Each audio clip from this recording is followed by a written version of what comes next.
this series first came out in the 80s, and I was really taken by it. Now, I can't say for a fact that everything that's in these books, 100%, can't say that. Uh, the, the story itself, and I think there's like 4 comics. This one's called Alberto. There is another one. The second one is called, let's see here. Where is it? I've got all the Crusader series here. The Godfathers, that's the second one. No, you idiot. Let's see here. One of them is called The Force. One of them is called The Four Horsemen. This one is called The Prophet, and it shows you the Vatican link with Islam. Now, Alberto Rivera was a Spanish person who was sent to the seminary at a young age to train to be a Catholic priest. He ended up becoming a Jesuit priest. And he claims in this series, and there were some things in here that he said that obviously were wrong. Like, I won't get into all of it, but he claimed that whenever a U.S. that the Vatican will have succeeded in taking over the world, or the Jesuits have succeeded, and the signal was when a U.S. president is given his oath of office facing Washington's Monument or something like that. I don't remember what all he said. It didn't happen. Okay, it didn't happen. But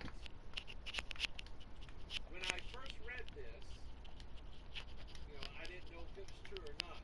Here's Alberto Rivera, former Jesuit. He's telling his story about what had happened while he was in the seminary. And Jack Chick, I think this is Chick. No, that looks like Daniels. David Daniels is, I think, the guy that took over for Jack. Jack's passed away. But anyway, he says, the next event that deeply troubled me happened in school late one night. I had just gone to sleep. Someone climbed in my bed and started kissing me. I would murder a And you have motherfucker. Alberto going, what the? Nasty. Get out of my bed! Pow! Like comic books. That's what it has. Pow! Okay? And then, ow! And then, little while I'm Father gonna Rector! finish building my Father, truck. come here! Feel like constructing. The other boy's going, my nose, you broke my nose!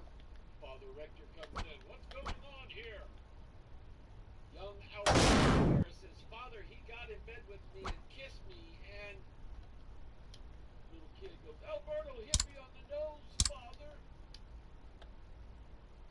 Father Rector says, everybody out of this room. You stay here, Alberto. So when everybody leaves, Rector, which is the principal, you stay here, Alberto. So when everybody leaves, the rector, which is who's a priest, shame on you, Alberto. Get on your knees for confession. But Father, he's the one that got into my bed. I don't understand. What was my sin? It was, Alberto, that he offered you his love.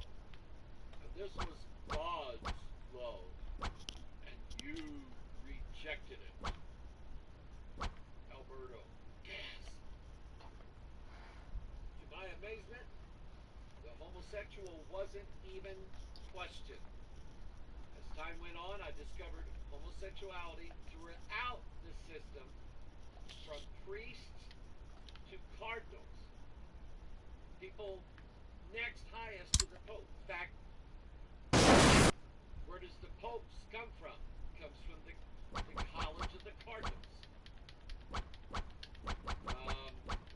The fact that he keeps writing, the fact that the Roman Catholic institution does not allow marriage by the priest and nuns has caused tremendous problems. He said, when I was in the confessional, some nuns confessed to lesbianism, and others confessed to love affairs with priests. The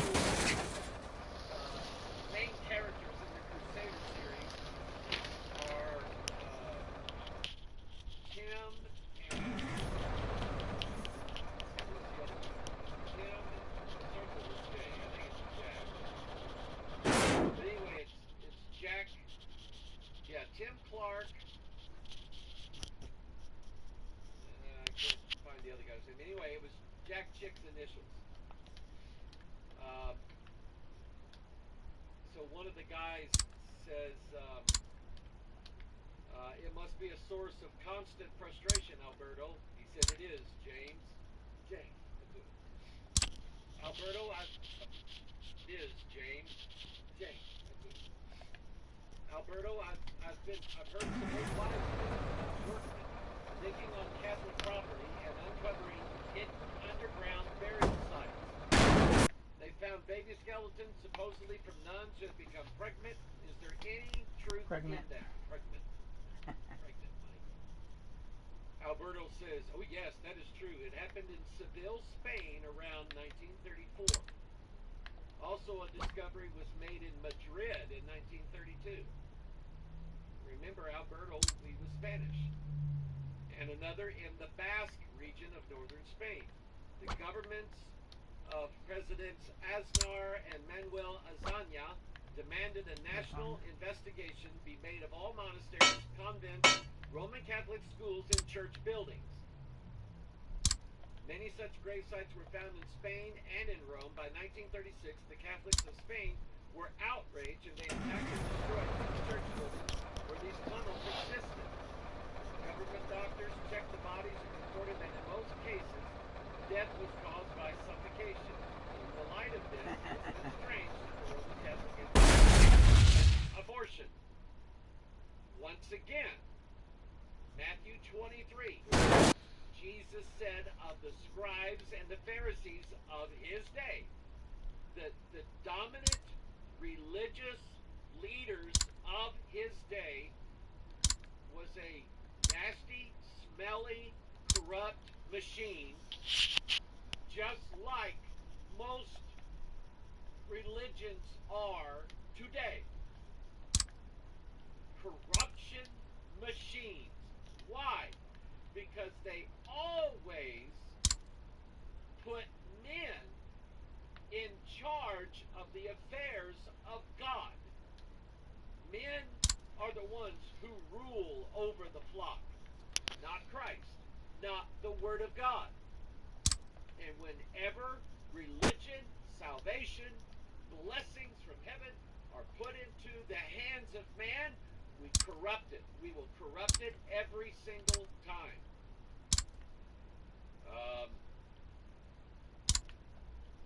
So anyway, let me read one more panel. You see, without the Roman Catholic priesthood, there would be no Roman Catholic institution. Pourquoi? That's French. Why? Because the most important vow is the vow of celibacy, without which there is no sacrament of order. This puts the priest on the pedestal. They claim God has favored him with grace above others because he prevails.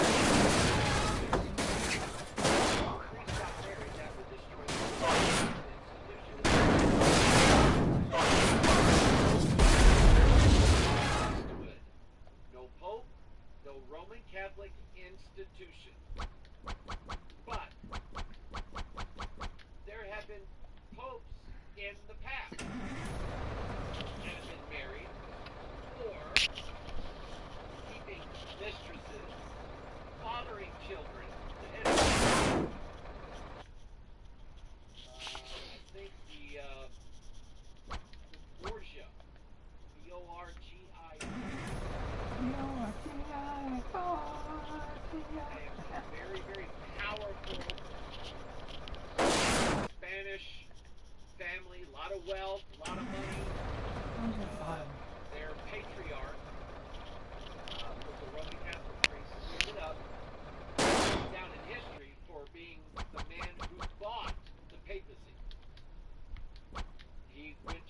cardinals, offered them huge sums of money, offered them lands, offered them cattle, offered them all kinds of things in order to get the vote for him to be pope. And the whole time, they all knew that he dwelt in a house with his mistress, he had multiple children. They don't tell you that part. That's true. You can look that up. Got a lot of things to talk about. Lots and lots and lots of things. News coming out. This is from Hilldale, Utah. Psychedelic churches in U.S. pushing boundaries of religion. The tea tasted bitter and earthy, but Lorenzo Gonzalez drank it anyway. On that frigid night in remote Utah, he was hoping for a life-changing experience, which is how he found himself inside a tent with 24 others waiting for the psychedelic brew known as ayahuasca to kick in. In other words, he's waiting to come out. Because that's generally how it starts. When you drink ayahuasca, it gets good and settled in you. And anybody who goes to ayahuasca, there's buckets there everywhere. People puke in. In most cases, they're going to puke. Soon, the gentle sounds of a guitar were drowned out by people vomiting, a common downside of the drug. Some gagged, several threw up in buckets next to them. Gonzalez started howling, sobbing, laughing, and repeatedly babbling, wah, wah, like a child. Facilitators from Hummingbird Church placed him face down on the grass, calming him momentarily before he started laughing and crawling on all fours. Can you think of a story where a man crawled around like a beast on all fours? Right, Nebuchadnezzar. Very good. I seen these dark veins come up on this bright, or this big red light, and then I seen this image of the devil.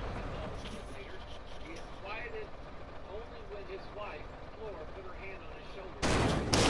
Hummingbird Church hosts a weekend-long ayahuasca retreat in the small town of Hilldale, Utah.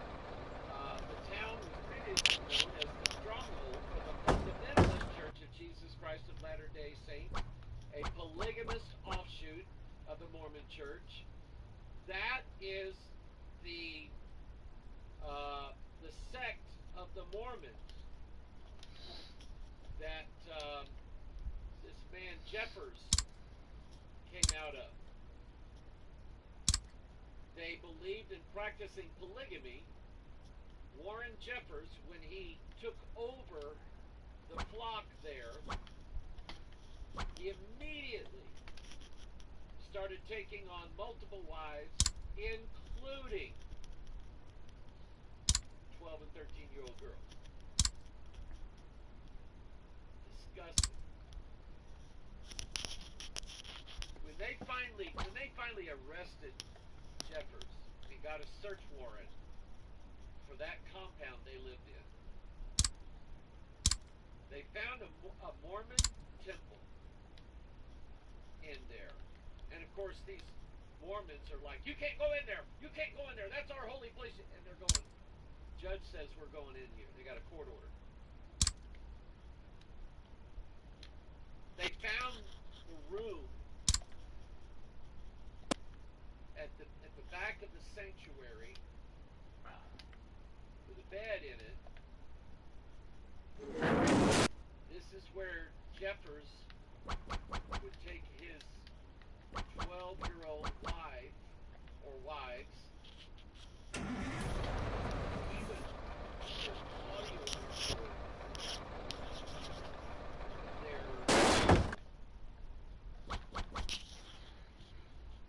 their ritual.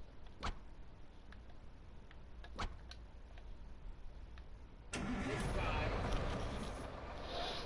still has control over that cult in that town.